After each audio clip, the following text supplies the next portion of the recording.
Eu sinto uma parada em você muito diferente com quem trabalha com dados, com números, com fatos, né? Entre aspas, assim. E também não entre aspas.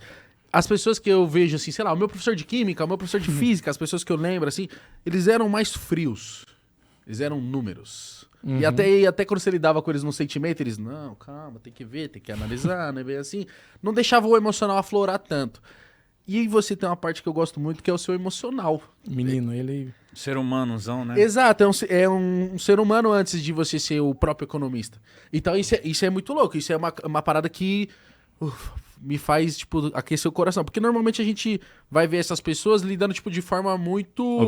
Objetiva, mas o ser humano é depois, entendeu? E eu acho que quando a gente tá num país que é desigual ainda, o social vem primeiro, entendeu? É isso. Eu acredito que tem uma Boa, eu acredito que todos nós, Obrigado. né? Nós temos uma responsabilidade social muito grande. E eu sei de onde eu vim. Não tem como esquecer. Eu sei das minhas raízes. É por isso que eu falo que eu quero trazer o conhecimento. Eu estou fazendo meu PhD hoje. Muitas pessoas falam o conhecimento é para você. Sim. Mas eu quero compartilhar meu conhecimento. Eu quero servir de inspiração para as pessoas. Já serve. É fácil? Não é fácil. A gente tem que falar sobre, por exemplo, a questão da saúde mental dos estudantes da academia. Existe... Vocês estão tudo doido, né? Não, é muito complexo, é muito complexo. Eu tive uma crise, na verdade não uma, eu tive várias crises. Uma delas foi uma das mais sérias, eu achei realmente que eu tava morrendo.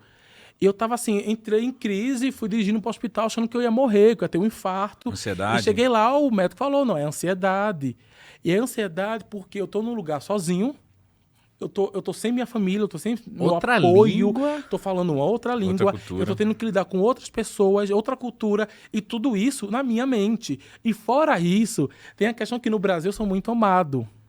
E eu que sempre lidei com a rejeição, na verdade, eu sempre tentei me encaixar em grupos, chegar no PhD e ver que a jornada é muito solitária. Por mais que nós vamos ter amigos e tudo mais, tem um processo muito só. Porque ninguém vai conseguir colocar o conhecimento na tua cabeça.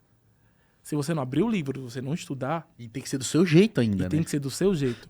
Então é um processo muito difícil. Eu falo isso por mim, por todos nós da academia, que eu acredito que muitas vezes os alunos eles têm medo de debater sobre esse ponto, e é preciso trazer esse debate para a nossa sociedade, porque o cientista ele está trabalhando em prol de todos nós. A ciência, ela salva. A gente viu agora pela pandemia. A ciência, ela salva.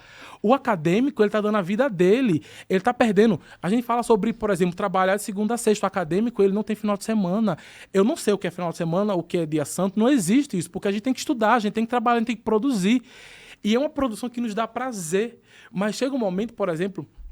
Eu estava conversando... Eu conversando com um amigo meu, um grande amigo meu, e ele falou que teve um momento da vida dele acadêmica que ele não conseguia parar de chorar e ele ficou num estado muito deprimido, porque ele não conseguia produzir. Ele não conseguia conversar com o orientador mandava uma mensagem para ele, ele tinha medo de abrir o e-mail, ele tinha aquele receio, porque é uma pressão muito forte e muitas vezes a gente não consegue entender e debater esse assunto.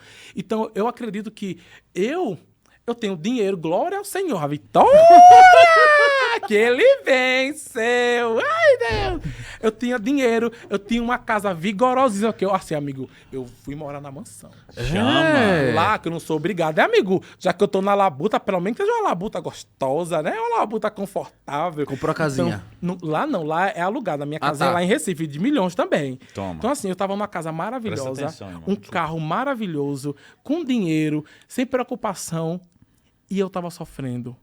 Eu tava tendo desafios com a saúde mental que eu não imaginei que eu ia ter. Ou seja, vai muito além da questão financeira. Isso na academia já não é um modelo de, tipo assim, próprios alunos e professores, tipo assim, mano, aqui funciona assim, é isso.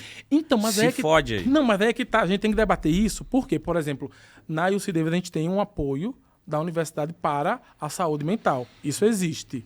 Só que muitas vezes a gente tem ainda o preconceito de procurar essa ajuda. Porque a gente, caramba, vou procurar essa ajuda. Essa ajuda é pra louco. Porra, eu aconselhei isso a um amigo me olhou estranho pra mim, isso. se sentiu ofendido. Ainda existe isso. Falei, que isso? Por isso que é importante a gente abrir esse Foi debate. junto comigo. O que tava do meu lado, a gente conversou, ele falou, pô, tem que fazer terapia. Aí o nosso amigo fez assim, oxi. Eu falei, tem que ir, mano. Eu falei, é bom, isso. mano, faz. É bom. Por isso que é importante falar. E assim, e também essa relação orientador, aluno, entender que muitas vezes uma crítica ela pode ser feita de diversas maneiras. Dá para eu criticar de maneira positiva o teu trabalho, sem precisar, sabe? Até de colocar- carinhoso, dá pra ser carinhoso, cara. Dá. Então, Dá. eu acredito que falta um pouco desse tato, porque na academia ainda acredita-se um pouquinho, né, de que a brutalidade faz a pessoa crescer. E assim, se me bater, eu cresço, porque eu sou arretado. Vai me bater, eu sou eu sou bocão, né? Assim, isso vem da minha essência. Mas eu cresço. Quando alguém me desafia, quando alguém fala que eu não vou conseguir, eu vou lá e faço, porque esse sou eu. Mas isso gera também vários conflitos que não precisa ser difícil. Não precisa ser dessa forma. Então a gente Dá pra ser mais leve, né? dá para ser mais leve. Então, eu tenho uma amiga, por exemplo, que a gente tava lá, que é a questão de notas, né? Graças ao Senhor, tive notas muito boas, que eu vigorei, meu amigo. Nossa, Ele dá mas- o nome Meu dele. Deus, trabalhou muito, estudou muito, Menino, cara. eu dava meu nome, mas dava um medo, amigo. Mas dava um medo, que a galera era boa, era arretada, mas eu vigorei. Mas assim, eu via amigos assim chorando, uma amiga minha chorava, eu falava, calma, amiga. E eu disse pra ela, eu falei, gente, não era pra ser assim. Mas nós somos afetados, porque infelizmente ainda existe um sistema de competição muito grande na academia, que não deve existir. Mas ainda tem. Quando você ranqueia, quando você coloca uma curva, infelizmente, o sistema faz a gente se comparar.